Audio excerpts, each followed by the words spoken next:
Hello, everyone. Wishing you all a very good afternoon. I hope you all are safe, healthy, and happy. Am I audible and visible to all of you? Can you hear me? Can you see me?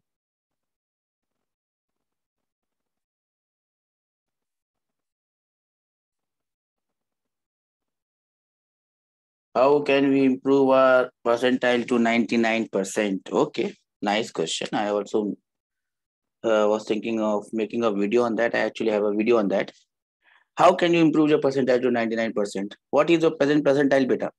What is your present percentile? Tell me. See, if your present percentile is somewhere around the range of 95, 96, 97.8, okay, 97.8, okay.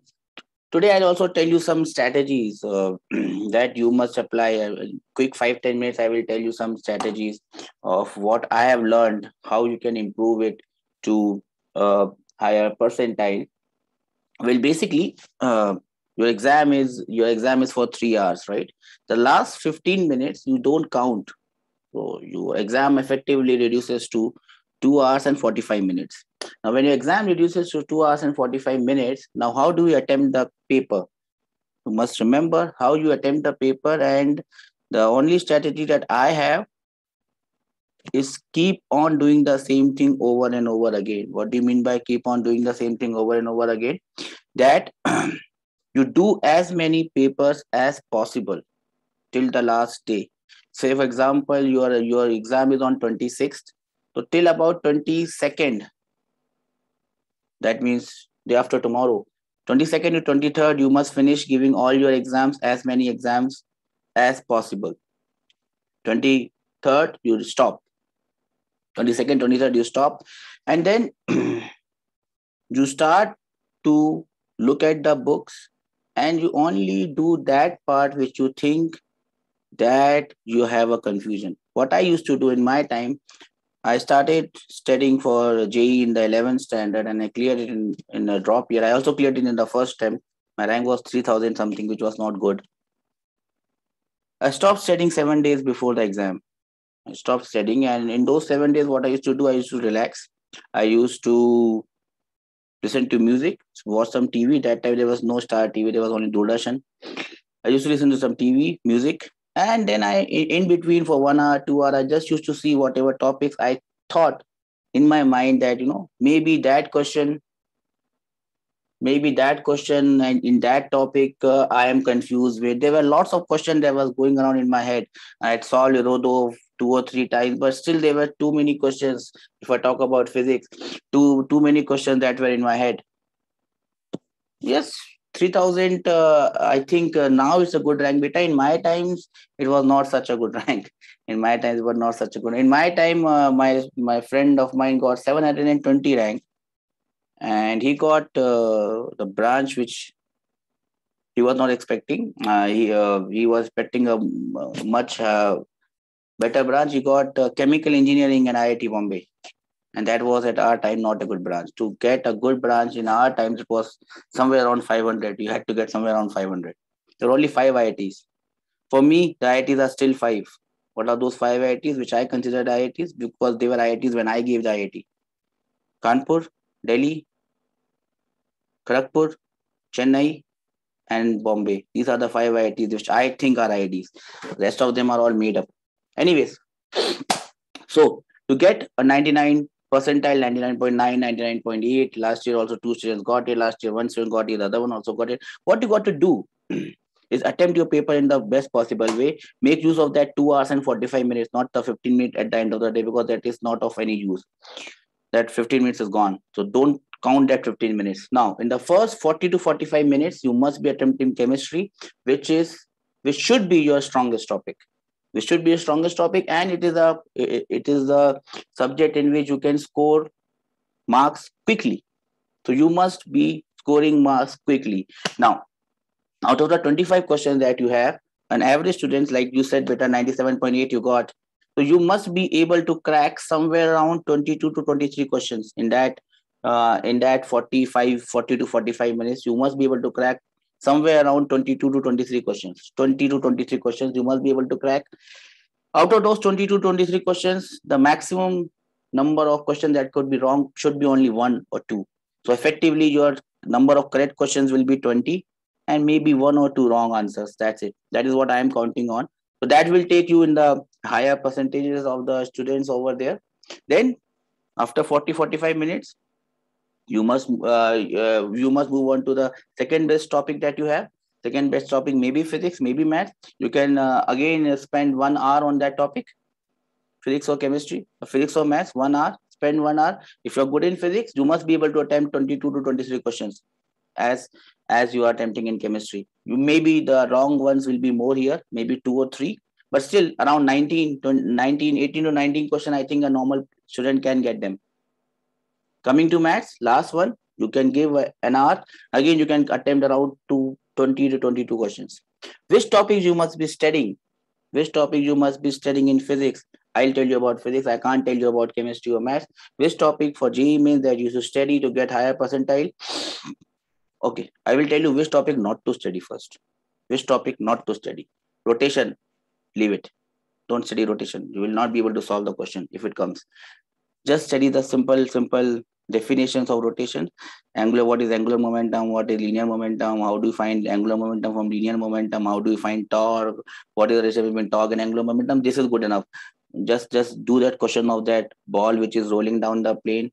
Good enough. Apart from that, do not spend time on rotation. In fact, not only rotation, the entire mechanics which we are doing right now, we cannot be very confident of mechanics when it comes in the examination hall, because you might get stuck. Whether it's JEE mains or JEE advanced, you might get stuck. So mechanics is the least important topic in mechanics. What you can do, and which I had also tried to do more questions, units and dimensions. I did not do units and dimensions because I thought that you will be good enough for that.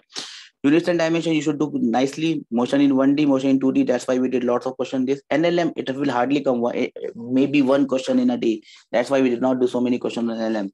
Work by energy is easy. Work by energy, you should be able to do it. Work by energy in circular motion, you should be able to do it if it comes. Collision, hardly you will be able to do it. If it is a straightforward question, you can do it. If it's a typical question, collision, you will not be able to do it. So don't waste your time on collision. Gravitation, yes. If a question comes in gravitation, you have to solve it. Simple harmonic motion, the question will be pretty damn simple. It will be based on simple motion of this block, or just simple motion. It would be a simple question in simple harmonic motion. They will ask you to find out the time period, or maybe amplitude, or maybe on one block the other thing will come and take, and then you will have to find the new amplitude. The question on simple harmonic motion should be simple. Then comes your fluids. Fluids ka question is going to be an easy one if it is not from surface tension or from viscosity. Surface tension, if you will have the most difficult question if it comes. So if you are not very sure with the fluid, forget about surface tension. But you must do fluid statics, fluid dynamics. You must be able to do question of Bernoulli's theorem, one of the easiest in ever to have come. But surface tension, it would be a tricky question. If you're not very thorough with it, don't do surface tension. Fluid statics, you must be able to do it. Properties of matter, elasticity, there can be a question from elasticity or viscosity. I think elasticity, viscosity is also easy. If you have done some question in Erodov for viscosity, that is more than enough.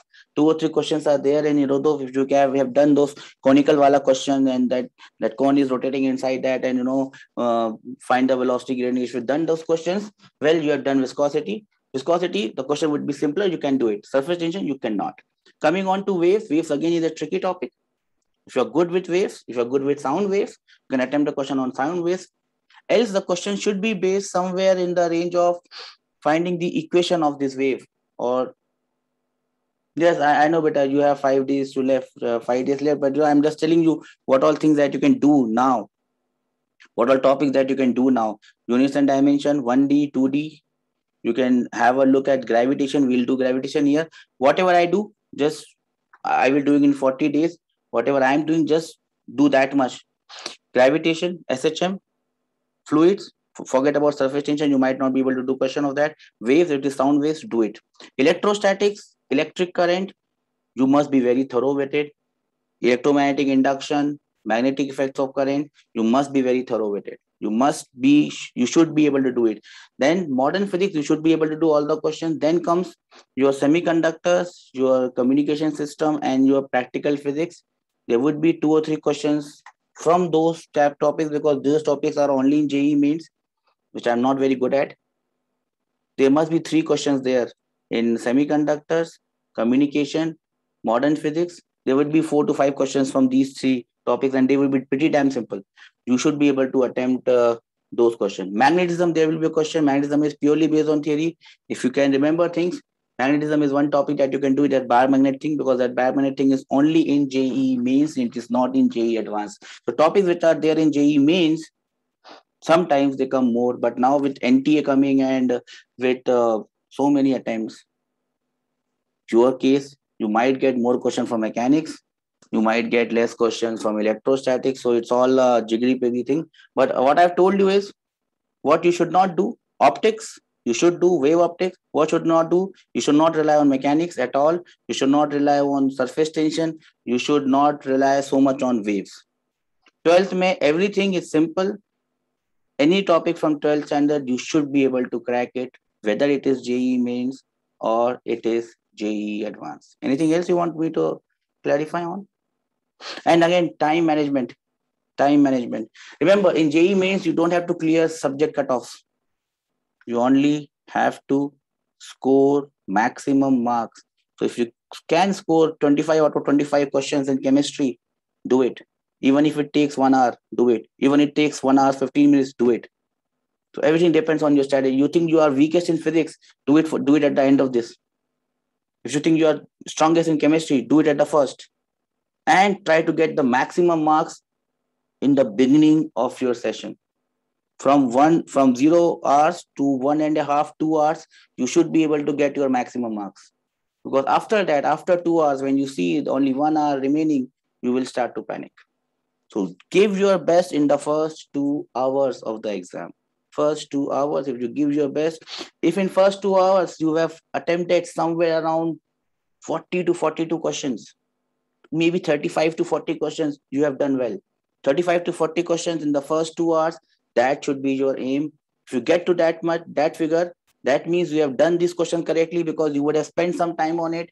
You would have chosen the best question that you know to answer. First 2 hours, 35 to 40 questions, at least. Then you are in a good space. You should be able to get into those 99, 98, 99 in those percentiles. And it depends on how many questions you are getting wrong. Try not to make stupid mistakes. Okay. I think that is good enough for you to make something out of it. If you have any other doubt, Dikshita, you can Dikshit. If you have any other doubt, Dikshit, you can ask me through the group. I would be very keen to help you out. Anything? JEE mains is just around the corner, so I hope even 97.5.8 will get you cleared probably, but then you will have to put in more efforts for your advance. In the last class, we were discussing Newton's law. In this class, we'll be discussing friction first, and then we'll move on to some questions. Friction, you must have heard about normal contact force. You must have heard about contact force. There's a difference. Whenever two bodies are kept in contact, they exert force on each other. Those forces are known as contact forces. Now, this contact force will not be perpendicular to the two bodies. This can go in any direction. Now, this contact force, as you can see over here, can be resolved into 2 components. One is along the plane. One is perpendicular to the plane. The perpendicular component is known as normal reaction force, and the parallel component is known as friction. You must be aware of this. So if someone asks you what is the total reaction force or total contact force, the total reaction or total contact force is root over f square plus n square. You must be aware of it. Okay. 2 types of frictions, kinetic and static. You must remember 2 things. In friction, what is the value of friction? Kinetic friction is always constant. The value is mu k multiplied by n. Are we all aware of it? Must be aware of it. Please raise your hand so that I can just keep on going without asking you. Are you aware of this kinetic friction force? It is always constant. And the direction of this kinetic friction is always opposite to the direction of relative motion. Remember, And a very important term is relative motion. Friction does not oppose motion. Friction only opposes relative motion. Mu k into n. Now this value is constant. It does not depend on the surface area of contact. So if you have this mobile kept like this, or you have mobile kept like this, or you have mobile kept like this, or like this, the frictional force remain constant. It is independent of the area unless and until by changing area you are changing the two surfaces. If one side you have cement ka surface and the other side you have wood ka surface, obviously because of the change in surface, friction will change. Else friction does not depend on the area of contact. Remember it, it might come in your exam and you will get 4 marks out of it. What is the direction of kinetic friction of on an object? The direction of kinetic friction on an object will always be such that the most important term is relative motion. Friction does not oppose motion. In fact, it is because of friction that we can walk. I hope you know that. If your car is stuck in mud, it will not move because there is no friction for the tires to move the car. Okay, so direction of two things, direction and magnitude. Magnitude does not depend on area. Constant. Direction is always opposite to the direction of relative motion. You might get stuck in this relative motion in your rotation wala chapter. Never trust rotation. Rotation will always deceive you. Okay. These are simple questions. You will not get to solve this question. This is example number 5. It's a very simple question based on kinetic friction. What is this question? Let us just have a look. Let us just find out the distance traveled by the block on the inclined plane before it stop. Initial velocity of the block is given. Coefficient of friction is given. So basically, you know the initial velocity. You have to find out when it stops. The final velocity will be equal to 0. You must know what is the value of acceleration. How do you get the value of acceleration in this question? Tell me fatafat. Because these are the type of questions that are coming these days. And you must be very thorough with it. How will you get the acceleration of this block? To find the acceleration, you have to find the value of friction force. To find the value of friction force, you must know the normal reaction. Normal reaction is mg cos 37 multiplied by mu. You get the direction of the value of friction. What will be the direction of friction? The body is moving up, so the direction of friction will be opposite. In the same case, mg sin theta is also coming here. So mg sin theta plus mu mg cos theta will be equal to ma. From here, you will get the value of acceleration. They have asked how much is the distance traveled. So you can use v square is equal to u square plus 2as. V0, you know, a, you can calculate the value of s. Do we understand this? Do we understand this question? Can I have some reason that we understand this? Okay, Dikshit. Now, okay, this is the same question. I think this we also can do. Find the acceleration of the block. You should be able to do this. Static friction.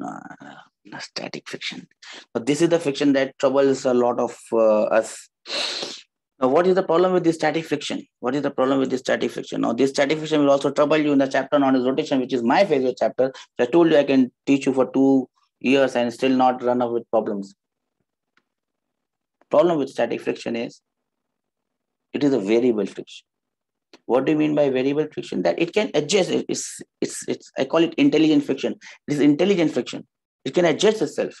It can adjust its value and it can adjust its direction. It can adjust both.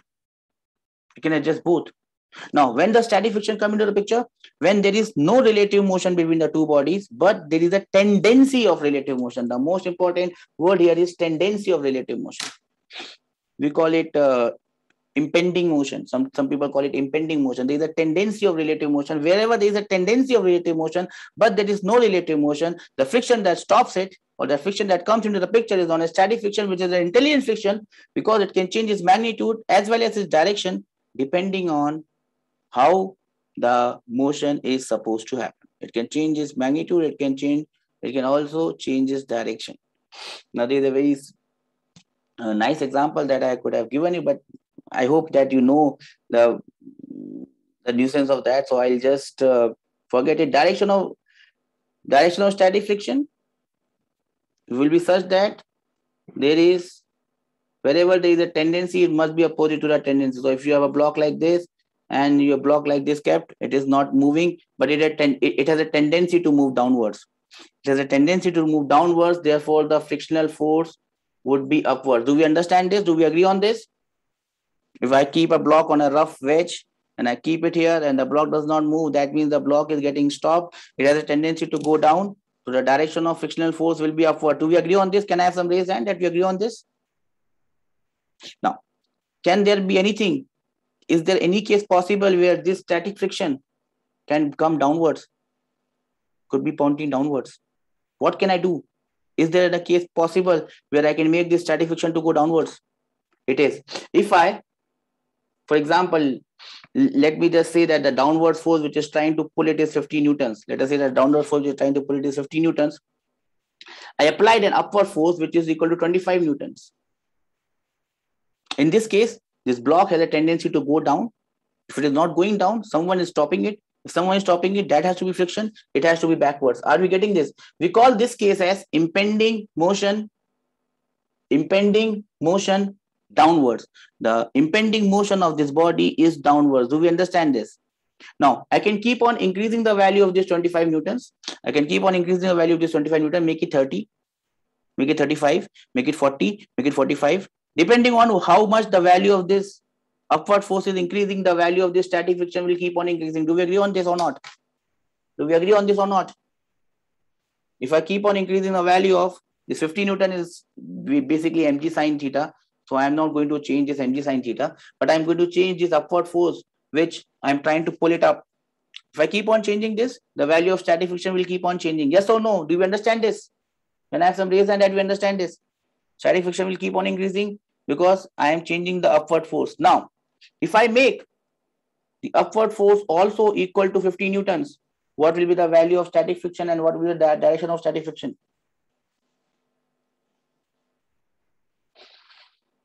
If the upward force is also 50 newtons, the downward force is also 50 newton. Yes, Dikshit, the value of static friction becomes 0. So up till now, what we have seen is the static friction is an intelligent friction and it can change its value. It can change its value. When it was 25 Newton upwards, the upward force, the static friction was 25 newtons. When it was 35 Newton, it became 15 newtons. So it is changing on its value. Can it change its direction also?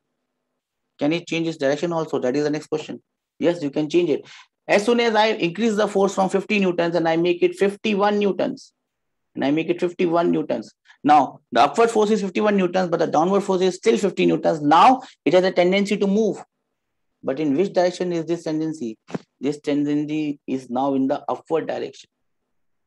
Now, this block is trying to move in the upward direction, but it will not move because now the friction will start to move friction will start to act in the downward direction. Friction will change its direction depending on the impending motion. So we call it impending motion. In first cases, the impending motion was downwards. Now the impending motion is upwards. Depending on in which direction the impending motion is, friction will keep on changing its direction as well as its magnitude. Do we understand this? Can I have raised hands with everyone, from everyone, that the direction of static friction as well as the magnitude of static friction changes. Now, as said here, the magnitude of kinetic friction is always constant. The magnitude of static friction is variable, but it can only reach a maximum value. This F max is known as F limiting, and that is equal to mu s multiplied by n. So wherever you use static friction, be very confident that you never write static friction as limiting friction. Wherever you write static friction, you just write it as Fs. And always consider this as an unknown. This is an unknown because it can change its magnitude. It can also change its direction. Are we getting the point? Are we getting the point? Static friction can change its magnitude. It can also change its direction. That might remind you of the various cases that you might have done in my favorite chapter, rotation, where there was a disc and a ring, and you apply a force on the disc and the ring, and sometimes you find static friction backwards and sometimes you find static friction forwards. Do you remember that? Though probably when the time comes, I probably tell you how to do this. but I will still tell you not to do rotation in the exam because you might land up in trouble. Static friction. This is all because of static friction can change its magnitude as well as its direction. So the value of static friction lies between 0 to a maximum value. That maximum value is known as the limiting friction. We all know this? Yes or no? If you try to draw a graph of something kept on a horizontal surface, the graph will look like this. The body will not move up till your friction reaches the limiting value. Once it reaches the limiting value, the block will start to move, but then the friction will get converted from static to kinetic, and mu k is always less than mu s. So then, with the same force which you were able to start the motion, with the same force, now you will be able to continue on the motion and the body will start to accelerate. I hope you all understand this. You must have gone through these simple things, and these are simple questions. Let me take one where that will see. This is the question 16. The same sort of question that I was asking you. Find the if the angle of inclination is slowly increased, find out the angle at which the block starts moving. How will you do this? If the angle of inclination is, so you must have done this experiment in 11th standard. This is how you find out the value of static friction and kinetic friction in lab. Have you done this question in 11th standard? Find out the value of mu s and mu k. You would be having this what slope, and you would be having ways to change the slope of the ways to change the inclination of the slope, and then you put a block and this block starts to move. Have you done this question? Yes or no? Or probably you would have done this question this way, that on one side you have a block, you can put mass on the block, and on the other side you have a pulley, and then we have one block kept on a surface, and then you put mass on the pulley and the block starts to move. Have you done those experiments in your lab in physics? These are the experiments that tells us how to find the value of mu s and mu n. How will you do this? You have not done, basically because Dikshit, you probably did not go to school for the 2 years. I forgot. Sorry. That's why you probably did not do the experiment. Anyway, it doesn't matter. If you keep on changing the angle, what happens? See, if you keep on changing the angle, mg sine theta keeps on increasing. It keeps on increasing. This block always has a tendency to go down. If you keep on increasing the angle, the value of mg sine theta keeps on increasing. The value of mg sine theta keeps on increasing. And when this mg sine theta becomes exactly equal to the maximum value of frictional force, which is the limiting friction, which is mu s into n, after that value, the block will start to move. So that theta will correspond to the angle with which the angle at which the block starts to move. And this angle is also known as angle of repose. Have you heard about this angle? Angle of repose. This is the angle where this block will start to move. This is also known as angle of repose. Have you heard about this angle? Angle of repose, beta. So how we have done this? 0 is less than f, less than mu s. So basically, you will keep on increasing the value of the downward force. When the downward force, which is mg sine theta, becomes equal to the limiting friction, the block will start to move. Do we understand this? And the value of this limiting friction is fixed. It is equal to mu s into n. The value of this n is mg cos theta. So basically, you will get theta as tan inverse mu.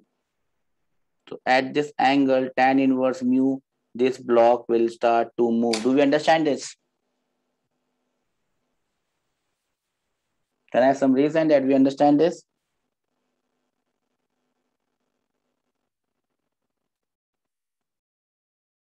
Great.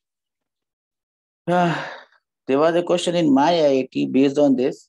Not exactly this. There were two blocks, two wedges. One was 60 degree, one was 30 degree, I think, and there two blocks were kept. And the question was, the question will be there. I think I bought that question. And the question was, what is the acceleration of the blocks? And the funny answer was, the system was at rest. There was not kinetic friction, but there was static friction. Yes, Brijesh, tell me. You have any doubt, beta? Want to talk? You can unmute yourself and speak if you want to. Let me see if I have that. I probably would have that question. Just do this question because you might get confused with this one. Top view of a block is shown like this. This is the top view of a block.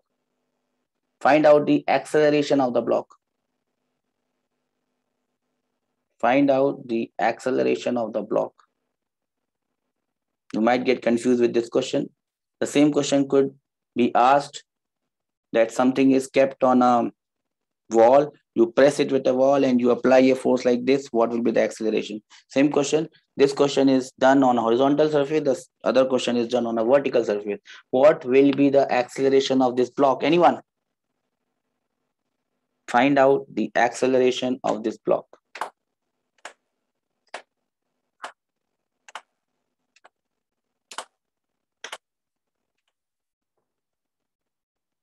Anyone? What is the acceleration of this block?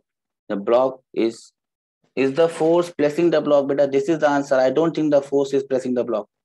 I think the block is kept on a horizontal table. That is what I think. My understanding of the question. Block is kept on a horizontal table and you are applying two forces. One along the, this is the horizontal table. Where is my block? This is probably my block. This is how it is kept. I hope you understand this. This is how it is kept. And I am applying one force like this and other force like this. One force like this, other like this. One force like this, other like this. This is how I understand it. I hope you also understand it the same way. This is my understanding of the question. And trust me, I have not seen this question before. I've just seen it now. So that is how I will understand this question. Do we have the answer for this one? Do we have the answer for this one? This question will make me understand, have we understood friction or not? Anyone?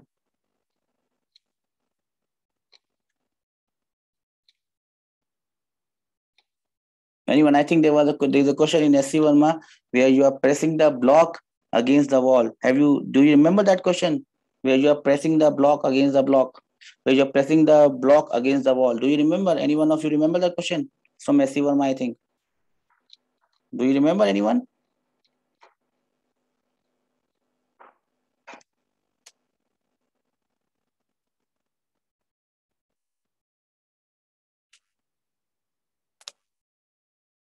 Anyone? No one?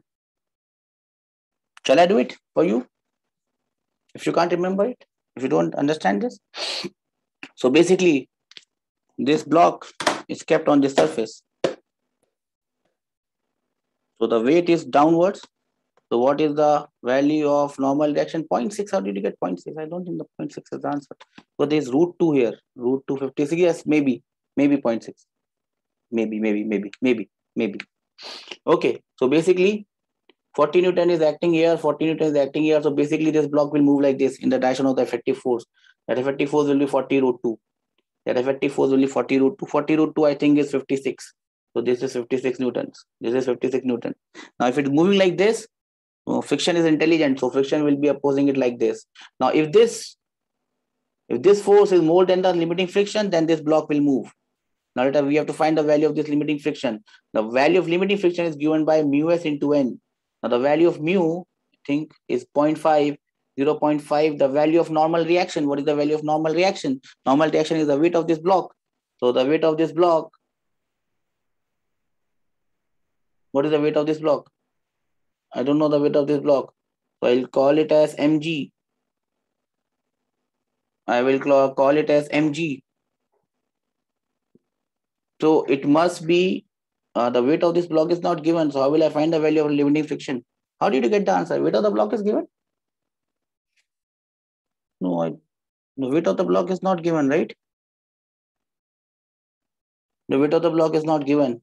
Is it so? M will cancel. How will M cancel? How will M cancel? How will M cancel? This is 40 root 2. The net force is 40 root 2 minus 0.5 into M into G divided by M. How will M cancel? M is not given and you still got the answer. I think M should be given as 30 kg. The mass is not given. So if mass is given, then you can calculate it. Net force becomes 40 root 2 minus, because this will come as 50 if the mass is given as 10. So this will come as 50. I think mass was not given in the question. Misprint maybe. So then you can find out the acceleration of the block if the value of mass is given as 10 kgs. Do we understand this? Can I have some reason that we understand this, sir? Value of mass must be given here. The value of mass must be given here. I guess all of you have SC Verma with you. Do you have SC Verma with you? At your home? With you? Hard copy? Yes. So there is a question in SC Verma where the block is pressed against the wall, and then the weight of the weight is acting downwards, and then you have to find the acceleration of the block, something of that nature. Please have a look at that question, solve it. Okay. Question number 22. These are the type of question that usually help us build an understanding. Find out the minimum acceleration of block A so that the 10 kg block does not fall. Huh? How is that possible? Possible? I don't think it's possible. Or is it? I have to move it so fast that the block of 10 kg does not fall. The value of mu is not given, I think. So you can give your answer in terms of mu. The value of mu is not given. So the mass is 10 kg. A ka mass is not given. Normal force is due to pseudo force. Wrong answer, Dikshit. Remember, understand. See, Dikshit, try to understand one thing in your life, that the only reason that you are studying physics is not to get an answer. The reason that you are studying physics is that you want to understand the subject. Now, pseudo force. Do you know what the meaning of the name pseudo is? It's not a real force. If it is not a real force, it cannot give any force. You said that normal force is given by the pseudo force. Is that so? Was that the exact line that you used? Normal force is due to pseudo force, sir. And I must tell you, Dikshit, that pseudo force cannot be a force because it is not a force. It's a frictional force. It's a fictional force, not a fictional force. It does not actually have any existence. Does it have any existence? Pseudo force? Anyone? What is pseudo force? I've never heard about the term pseudo force. Why is this pseudo force coming into the picture? Dikshit, what is pseudo force?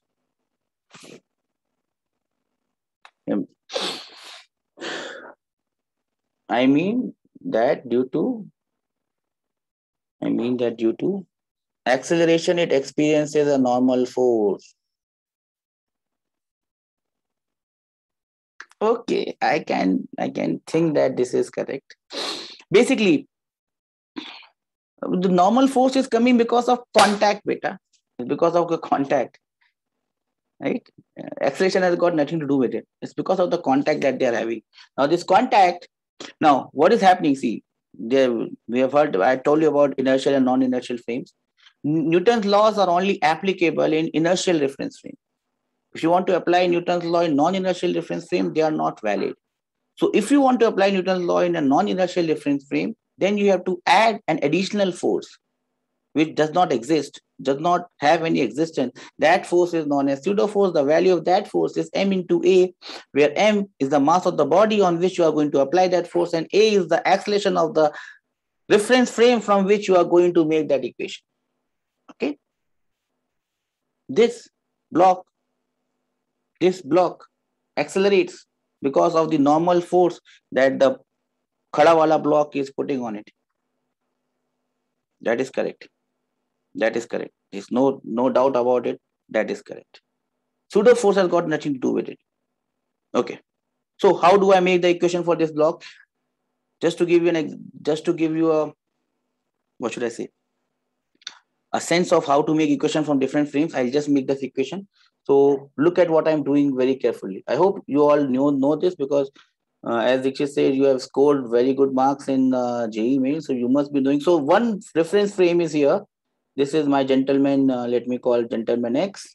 Gentleman X is going to make the equation from ground. Sitting on ground, gentleman Y. Gentleman Y will sit on the top of this and then make equation.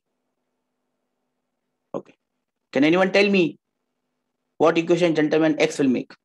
Gentleman X sitting on ground. Look at the question. Find out the minimum acceleration of block A so that block does 10 kg does not fall. Make equation by gentleman A. What does gentleman A? He knows how to apply equation. He knows Newton laws of motion. Tell me, what equation does he make?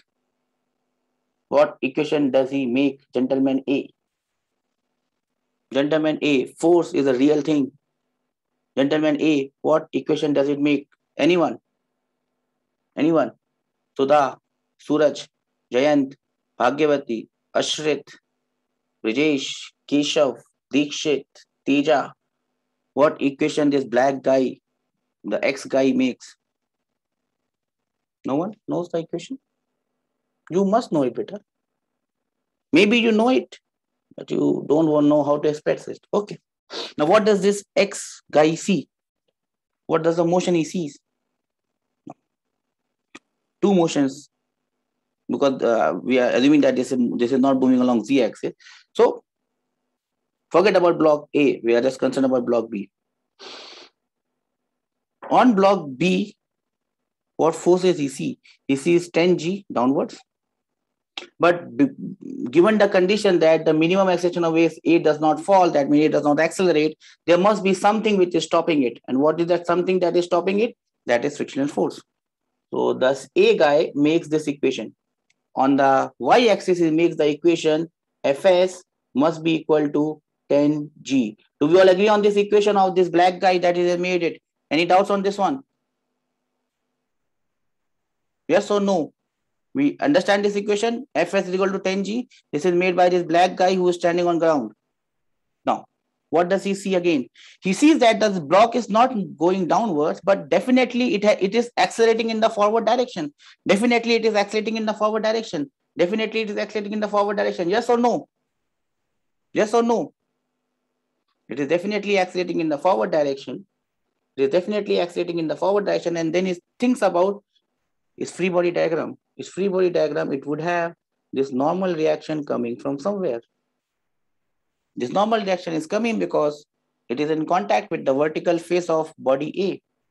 So the only force that is going to provide it with the acceleration A, no pseudo force, acceleration A, this is what black guy thinks.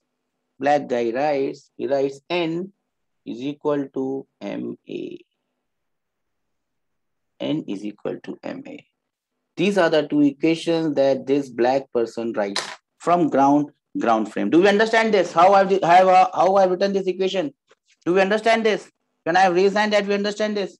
So this is correct.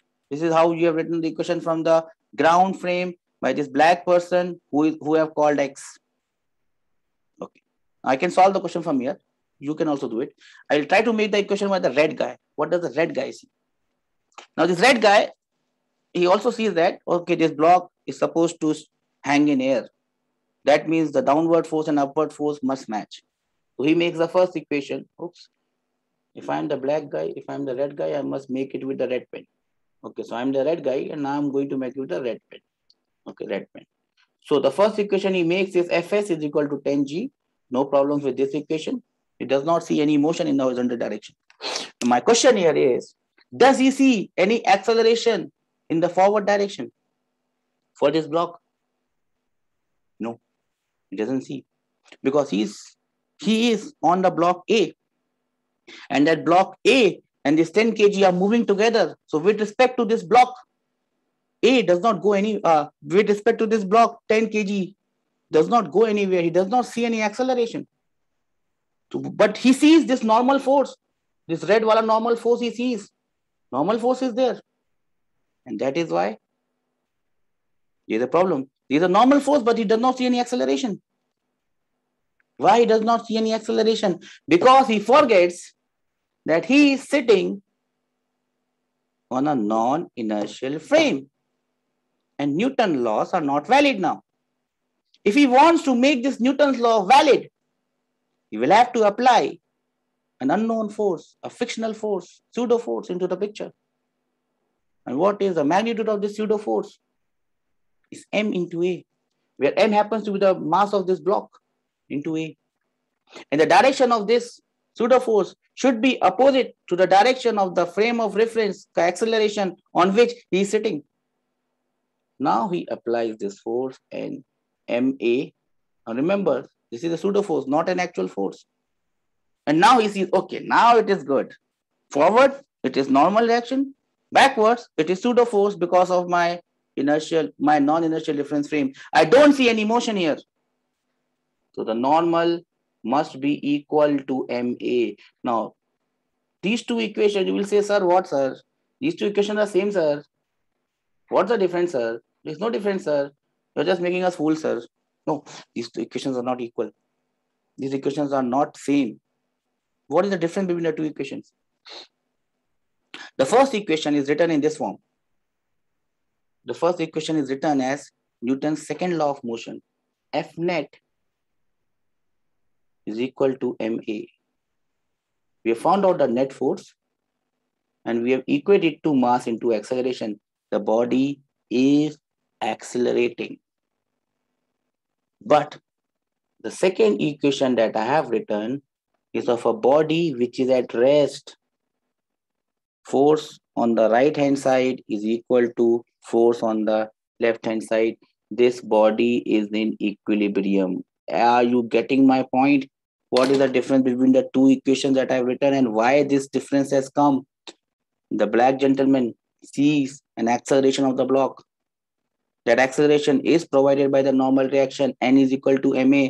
Newton's second law of motion, F net is equal to ma. He has applied that.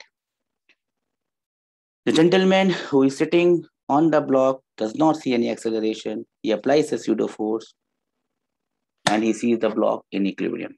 After this, you can easily do it. I hope you understand how to do it. Once I get to this equation, remember I have used Fs and I have not used Fl. N is equal to 10A, that is the first equation. 10G is equal to, they have done it wrongly. They have done it wrongly. So how I should have done this? Okay, I hope you understand this equation. Now what will I do? I'll erase this everything and I'll tell you how to do this question. How to do this question. I'll erase this everything out. We have got the two equations and we agree on these two equations. Now how do I go about it? So how do I go about it now? Fs is equal to 10G. Fs is equal to 10G. And N is equal to 10A. From here, I have to get the value of minimum value of A. Now this Fs is less than or equal to mu s into N. This Fs is always less than or equal to mu s into N. Do we understand this? And this Fs is equal to 10G. So this 10G is less than or equal to mu s into N. Do we understand this? Can I have some reason that we understand this? That is how you must write this equation. Never, because in most of the books that you see, what they will do is straight away when they see static friction, they will just put mu into N. Don't do it ever.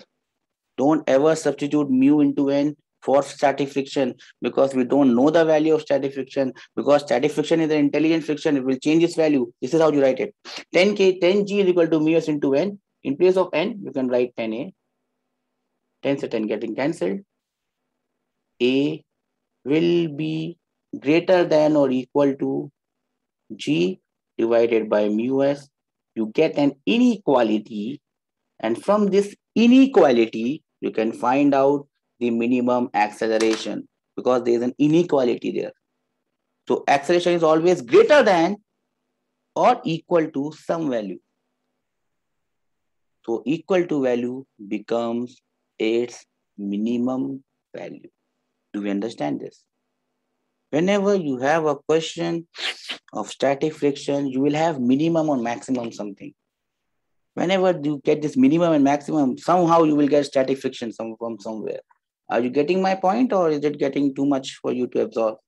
Do you understand how to write static friction wale question? Don't straight away write static friction is mu into N. And then whatever you get equal to N, you write the answer. You'll always get the answer. The funny part is you will get the answer, but you have missed the essence of the question. I'll move ahead. Okay, I'll leave this question. It's not likely to come. This is also not likely to come because we have done this question there. Two block problems. If you have these two block problems, and they might create a problem for you. So this is a two block problem. Find the acceleration of the two block. The system is initially at rest and the friction coefficient are as shown in the figure. नीचे वाला this is smooth, ऊपर वाला and beach wala, I mean between A and B it is 0.5, and you applied a force of 50 newtons on the upper block. You could have applied the same force on the lower block, then the answer would have been different. Is that question also here?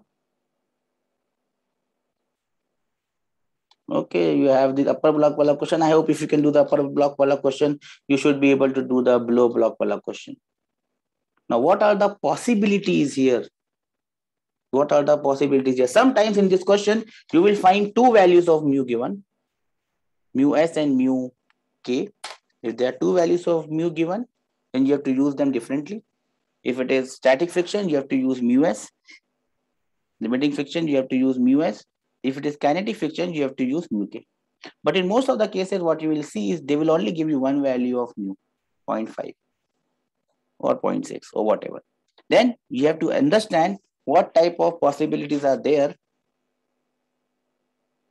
to solve the question. How will you solve this question? What are the basic steps of solving this question? What are the possibilities here? What can happen? There are only two possibilities, right? What are the two possibilities? What are the two possibilities? Anyone? There are two possibilities. Whether you apply force on the upper block or the lower block, there are two possibilities. What are the two possibilities? Please tell me.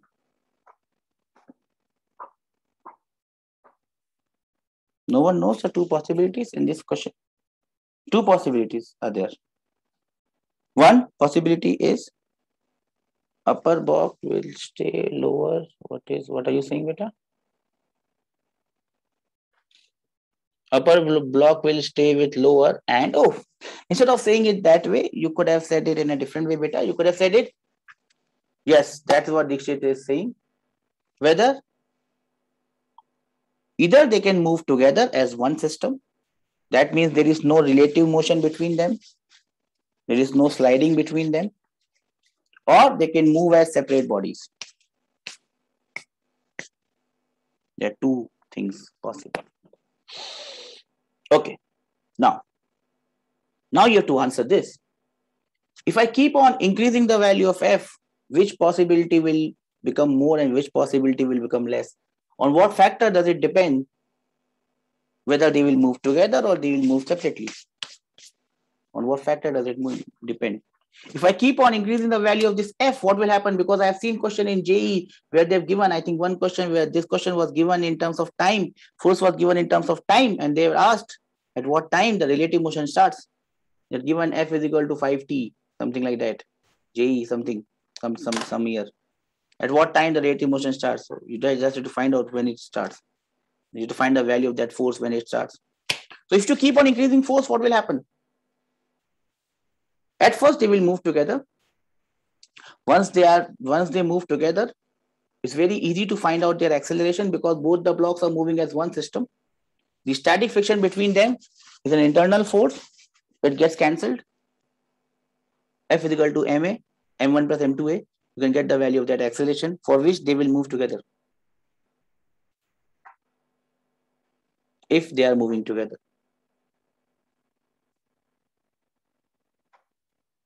If they are not moving together, we'll have to see the motion of this one and this one in different aspects.